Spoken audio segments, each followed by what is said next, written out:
Bonsoir. Vous le savez, au fil de mes vidéos, j'essaie de vous montrer, de vous faire comprendre que le halal, ce n'est pas uniquement la nourriture, l'abattage des animaux, la viande. Mais c'est aussi cela.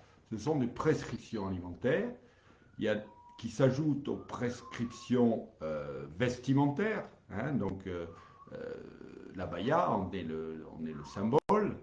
Et toutes les autres. Donc il y a tout un corpus de lois extrêmement rigides et on nous dit qu'il faut vivre ensemble, etc. Mais, le, chers amis, le vivre ensemble est impossible quand on voit que des gamins dans des cantines, il y a eu la rentrée des classes et ça a commencé, déjà les premiers échos sont parvenus à mes oreilles. Il y a donc des harcèlements qui sont faits contre les élèves qui mangent du porc par les élèves qui ne veulent pas manger de porc.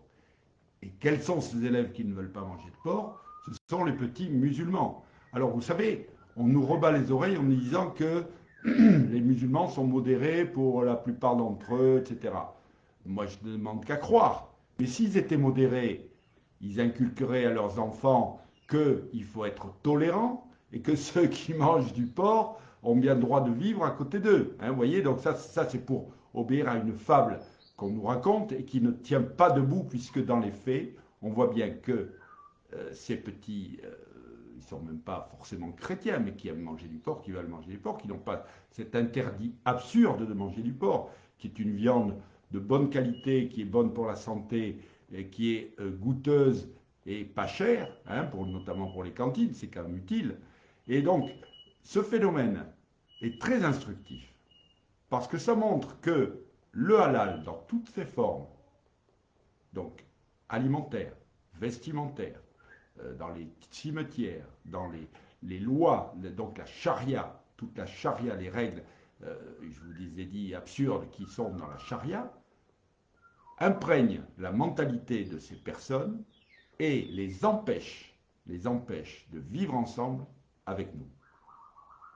Il y a une incompatibilité, ça je le dis au cours de mes vidéos, qui est visible, qu'on ne peut que constater entre le mode de vie, disons même pas laïque, le mode de vie français, européen, et leur mode de vie, d'autant plus qu'ils sont parfaitement intolérants.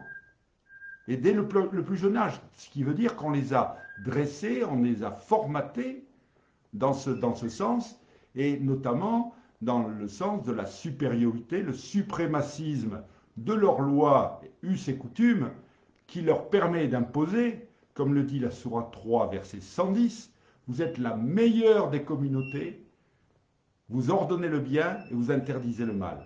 Le bien, c'est-à-dire le halal, et vous interdisez le mal, c'est-à-dire le haram. C'est ça, c'est une forme de suprémacisme musulman qui est totalement intolérable. Et alors après, on peut dire, c'est l'islam salafiste, ce sont les islams politiques, on va déguiser tout ça. Non, c'est l'islam tout court. Voilà ce que je voulais vous dire ce soir en accord avec l'actualité. J'essaie de faire cadrer mes vidéos avec l'actualité.